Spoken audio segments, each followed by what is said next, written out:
hero ចំនួន7ដែលពេលមានឬក៏បើក Artimac អ្នកគួរតែដើរចេញសិនឬក៏រត់ចេញសិនក៏បានតើ hero ទាំងនោះមានអ្វីខ្លះខ្លាំងបែបណាខ្លះតោះមកតាមដានទាំងអស់គ្នាជាមួយនឹង admin សម្រាប់ hero ទាំង7នោះរួមមានដូចជាទី1ជា hero Freya នៅពេលដែល Freya បើនៅ Artimac គឺវាមានភាពខ្លាំងនិងសាហាវខ្លាំងណាស់ទាំងការពេលសម្រក់ទាំងការការពារខ្លួនរបស់ hero មួយនេះបើឈាមសគឺគ្នាយើងមិនបាននិយាយទេគឺក្រាស់ខ្មឹកតែម្ដងបើអាចថយបានថយមកណាចាំគាត់អស់អាទីចាំយើងធ្វើការចូលវាយវិញ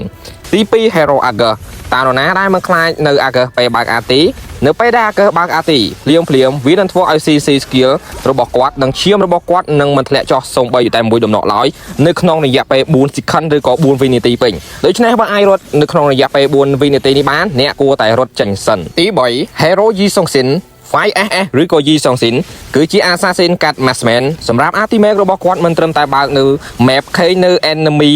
100% នោះទេតែការចុចនៅ skill Artimac មួយតង់ថែមទៀតអាចធ្វើឲ្យយើងមួយក្បាច់ដាច់បើសិនជាយើងធ្វើការប្រហែសដូច្នេះបើអាចវាយគាត់មុនឬក៏រត់ចេញឆ្ងាយពីគាត់បន្តិចក៏ល្អដែរបើមិនវាយគឺយើងរត់ទី4ជា Hero Odette Artimac ស្វានសងឬក៏ clear ស្អុយរបស់នាងមិនត្រឹមតែសាហាវនោះទេបើទំហំនៃ skill មួយនេះក៏ធំថែមទៀតដូច្នេះបើនាងប្រើនៅ Artimac បើកិច្ចបានគួរតែកិច្ចចេញសិនមានអាណាផ្លើចង់នៅក្នុង Artimac របស់នាងទេហើយក៏មិនភ្លេចដែរនេះយើងនៅល្ងាចនេះម៉ោង 3:00 ការ free ticket លើកទី1របស់ event Hello Kitty ឬក៏ Sanrio នឹងមកដល់ហើយគ្នាយើងដែលមានចំនួន16 ticket ដូច្នេះត្រូវការ top up នៅ full ticket យកទៅបើកនៅ event នេះសូមកុំភ្លេចជាមួយ website របស់ admin ដែលមានឈ្មោះថា Thon Game Store ហើយសម្រាប់ការ free ម្ដងគ្នាយើងចំណាយអត់ដល់ 20000 ទេសម្រាប់ website របស់ admin គឺបាន full ticket ចាប់10ដងធានាថាបាន Florin ចូលយកធ្វើការតាំងពីពណ៌យកតែម្ដងគ្នាយើងគឺម្ដងគឺអត់ដល់20000ទេគ្នាយើង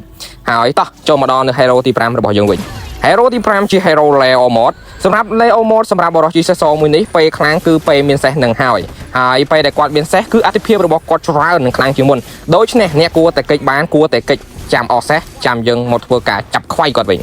ទី6 hero Pasha Artimac របស់ Pasha គឺមិនខុសអីអំពីកញ្ញាលើក្លៀកប៉ុន្មាននោះទេគឺមានទំហំធំនិងសាហាវខុសខើប្រសិនបើគេបន្តអាចលើក្បាលយើងបន្តិចដូច្នេះអាការបន្តិចរបស់នាងនឹងគឺឈឺខ្លាំងដូច្នេះបើគ្នាយើងមិនត្រូវវាយទេគឺអាចដកថយចេញសិនក៏បានចាំនាងអស់អាទីចាំយើងចូលធ្វើការប្រយុទ្ធវិញ Hero ទី7ចុងក្រោយគឺជា Hero Johnson តើគ្នាយើងណាខ្លះខ្លាចនៅ Johnson ពេលបើកឡាន Johnson នឹងធ្វើឲ្យអ្នកខ្លាចនាពេលដែលមានការបើកឡានមិនមែនបើកតែម្នាក់ឯងទេគឺគាត់អាចនឹងមានការខាំបោជាមួយមិត្តរួមក្រុមរបស់គាត់បានថែមទៀតបើគេបុកត្រូវហើយគឺមួយក្បាច់របស់គេអាចនឹងគំតិចអ្នកដែលគ្មានការតដៃបានដូច្នេះអ្នកត្រូវតែប្រយ័ត្ននៅក្នុងការផ្លាស់ប្ដូរ skill របស់អ្នកឬក៏ការផ្លាស់ប្ដូរទីរបស់អ្នកតែគ្នាយើងមាន hero អ្វីទៀតទេអាចប្រាប់ admin បាននៅក្នុង comment បើសម្រាប់ Kalo វិញគឺ admin អត់អាចនិយាយបានទេដោយសារតែ Kalo នៅពេលដែលបើក AT គឺគ្នាយើងមិនអាចពេចបាននោះទេគឺគេចាប់ target ត្រូវយកតែម្ដងហើយនេះគឺការសង្ខេបខ្លីៗរបស់ admin ទេសម្រាប់គ្នាយើងដឹងថាមាន hero អីទៀតកុំភ្លេចប្រាប់ admin នៅក្នុង comment ផងដែលធ្វើឲ្យគ្នាយើងខ្លាចហើយសម្រាប់វីដេអូនេះគឺមានតែប៉ុណ្្នឹងទេបើគ្នាយើងចូលចិត្តអាចធ្វើការ share និង like នៅវីដេអូនេះមួយផងបាយបាយជួបគ្នាជាមួយ admin នៅវីដេអូក្រោយជាបន្តទៀត